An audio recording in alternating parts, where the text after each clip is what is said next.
Virreinato de la Nueva España. El Virreinato de la Nueva España fue una entidad territorial integrante del Imperio Español que se desarrolló durante los siglos XVI al XIX, 1535-1821. Fue creado después de la conquista y abarcó territorios de Norteamérica, parte de Estados Unidos y México, de Centroamérica, Asia y Oceanía. Una de sus características son las siguientes: el establecimiento de diversas regiones debido a la inmensa cantidad de territorios conquistados, explotación de territorios en busca de riquezas, comienzo del comercio de esclavos africanos para la fuerza laboral, establecimiento de un sistema de castas, el cual diferenciaba las clases sociales de acuerdo a la raza. Se fundó el 8 de marzo de 1535.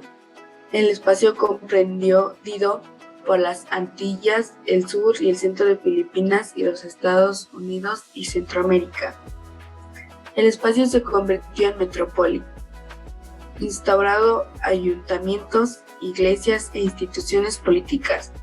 Llegó a ser una zona importante en lo económico, puesto que se desarrolló el comercio y la minería ampliamente, gracias a los yacimientos de hierro, oro, cobre y plata que se encontraban en la zona. En él crearon caminos que conectaron con ciudades mineras. También desarrollaron actividades ganaderas y agrícolas donde los indígenas ejercían la mano de obra, quienes además de ser explotados debían pagar a la corona el 20% del producto encontrado. Una de las consecuencias de este proceso fue que afectó más a los indígenas, ya que fallecieron bastantes debido a enfermedades que traían, como lo era la viruela, la tuberculosis y otras, que fue lo que afectó más que nada pues, a la fuerza laboral que tenía entonces el Virreinato de la Nueva España. Características de la sociedad virreinal. La población colonial estuvo formada por clases sociales, organizada en base a privilegios y a la más completa desigualdad. Primaban los títulos nobiliarios, los cargos desempeñados y la riqueza poseída entre las familias. Existía el criterio de superioridad de unos sobre otros. La organización social estuvo distribuida de la siguiente manera: la nobleza, que eran los títulos nobiliarios, cargos públicos, poseedores de tierras, minas e indios. La clase media, profesionales, comerciantes, industriales, ricos pero sin títulos. El pueblo, chapetones, criollos y mestizos, artesanos, negocios pequeños también. Indios, población mayoritaria, pagaron tributo al rey, trabajaban en agricultura, minas, mita, también denominada, y obrajes, que son las fábricas. Esclavos, raza negra traída de África, dedicados a la agricultura y al trabajo doméstico, es decir, que eran los que, pues, menos privilegios tenían.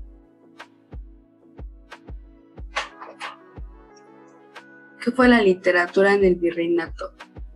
Fue una gran profusión de escritores y poetas conformado por primeros escritores criollos.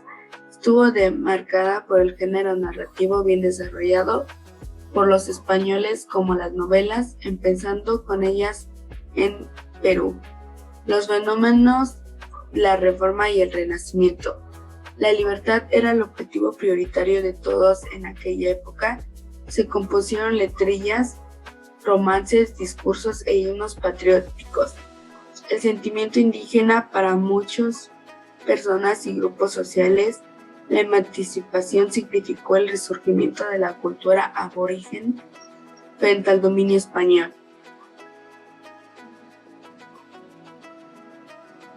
Una de las características generales que tuvo la literatura virreinal son las siguientes: fue una continuación de las corrientes literarias de esa época, y una también de las más importantes es que fue realista, es decir, se basó tratando de explicar los hechos reales y concretos que sucedían en época colonial. En la literatura virreinal hubo una gran profusión de escritores y poetas, modelos de autores europeos, también conformado como primeros escritores criollos. Estuvo demarcada por el género narrativo bien desarrollado por los españoles como las novelas, empezando desde Perú, los fenómenos de la Reforma y el Renacimiento. A continuación presentaremos las etapas y los exponentes de la literatura virreinal. Cronistas. La crónica fue el primer género que se alcanzó con gran significación literaria y concordancia cultural, adaptándose en los indígenas a funciones más amplias y complejas que las que tenía en España. Las crónicas dejaron abundante información sobre los sucesos que se les tocó vivir. Cada cronista describía desde su propia perspectiva a la historia, a la vida, su condición profesional e inclusive desde sus orígenes étnicos. El cronista más apreciado por los estudiosos de las letras virreinales es, sin lugar a dudas, el Inca Garcilaso de la Vega, el primer escritor mestizo de América. En cuanto a los escritores indígenas, debemos rescatar el legado de Felipe Guzmán Poma de Ayala, ya que fue el mejor que aprovechó la cultura letrada del virreinato. Inca Garcilaso de la Vega, el cual nació en Cusco del año 1539, bautizado con el nombre de Gómez Suárez de Figueroa, y fue el hijo del capitán del Garcilaso de la Vega Vargas, y su madre fue la noble cusqueña Isabel Chimpú Oxio, sobrina de Uña Cápac. Luis Alberto Sánchez Sánchez, abogado, historiador y escritor, lo describe como el primer mestizo de personalidad y ascendencia universales que paró América. En Lisboa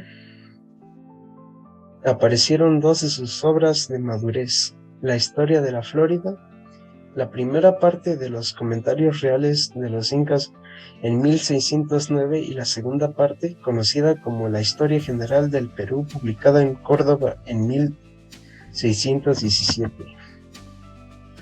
La obra Comentarios Reales, cuya primera parte puede tratar de la historia, cultura e instituciones sociales de Tahuantinsuyo, nombre compuesto por dos vocales quechuas Tawa, que significa cuatro, y Suyo, que quiere decir estado.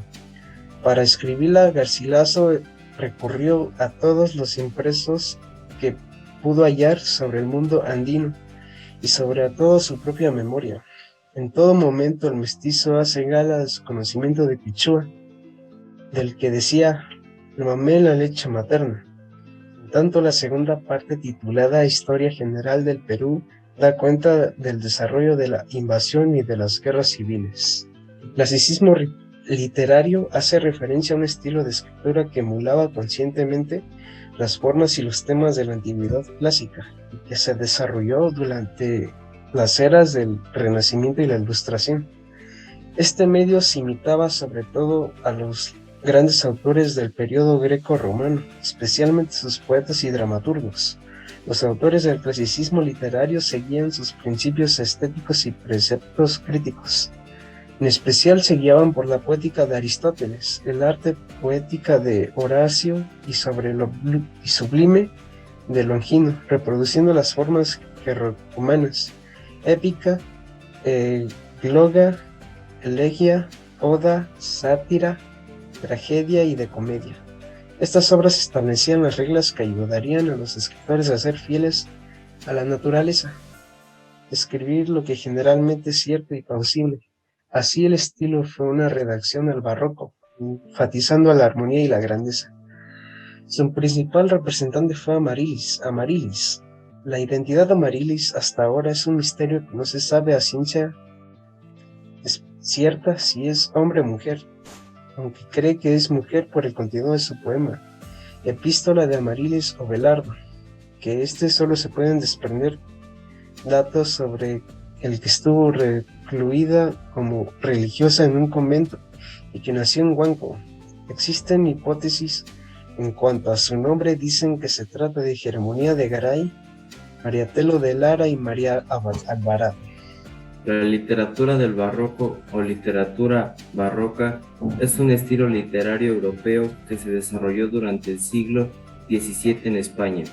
Se caracterizaba por el triunfo de la ornamentación, los juegos de palabras, la búsqueda de la emoción y el placer estético. A diferencia del Renacimiento, el barroco se caracterizó por la idea del desengaño y por el pesimismo. Las temáticas frecuentes en esta literatura son la vida como lucha, sueño o mentira, y la fugacidad de los hechos humanos, plasmados en un estilo suntuoso y recargado.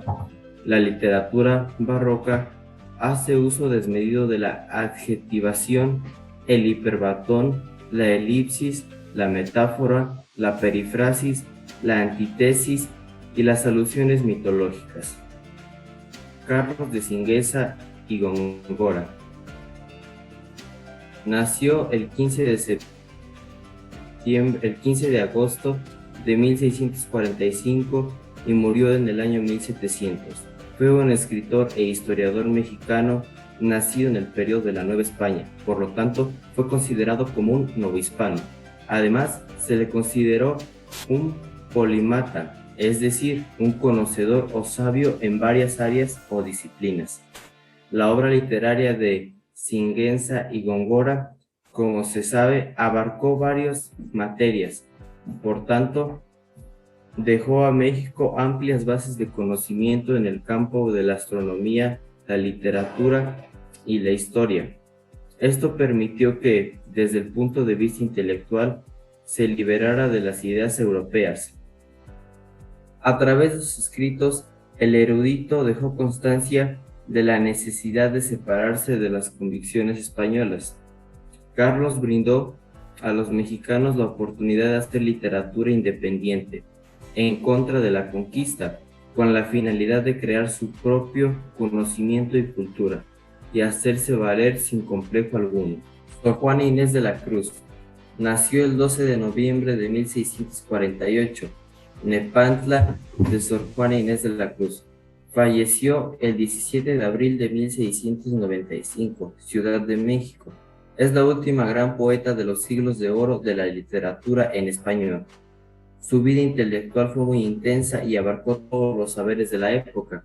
Escribió numerosos poemas líricos, cortesanos y filosóficos, comedias teatrales, obras religiosas y villancicos para las principales catedrales del virreinato, inscrita en el estilo barroco.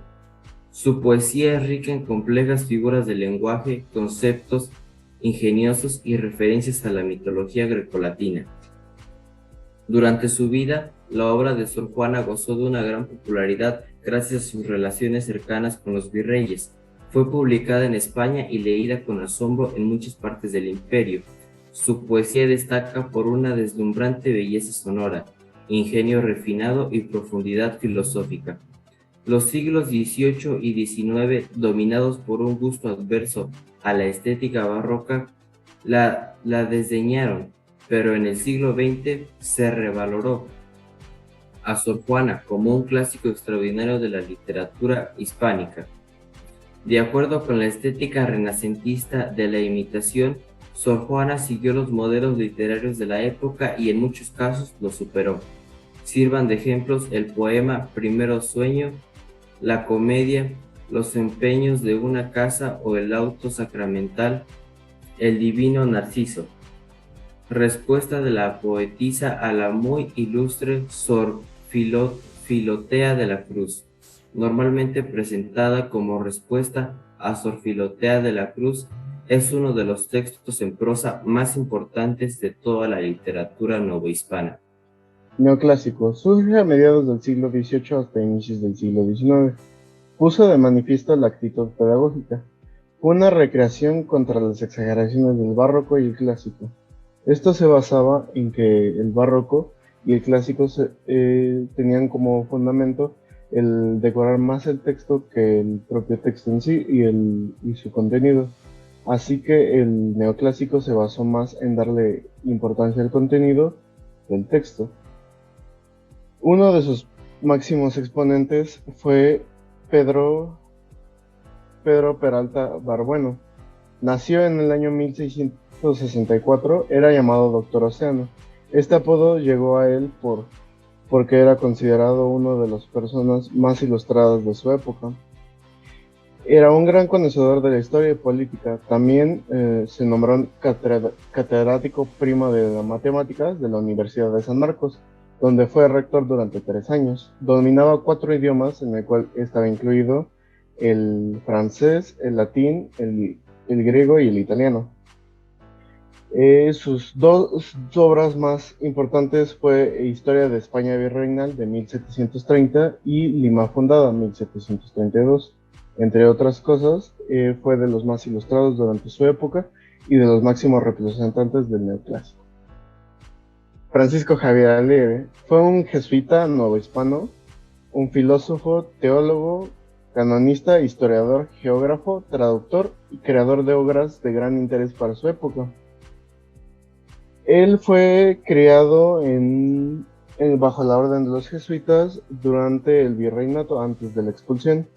Fue considerado durante su época de las personas más importantes debido a que al él dominar 6 idiomas diferentes, de los cuales está incluido el griego, el latín, el francés, el inglés y el italiano, él pudo traducir varias obras, pero de su propia autoría las más importantes fueron Historia de la provincia de la Compañía de Jesús, Nueva España y Opúsculos inéditos latinos y castellanos, que fueron el segundo, una traducción sobre un escrito hecho por el Papa de ese tiempo, y el primero terminó la cátedra de uno de los arzobispos más importantes de su orden, el cual nunca había sido completado por algunas otras personas dentro de su misma orden.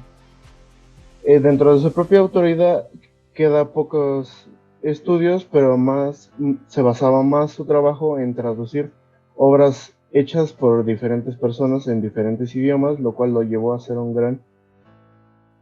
gran escritor de su tiempo.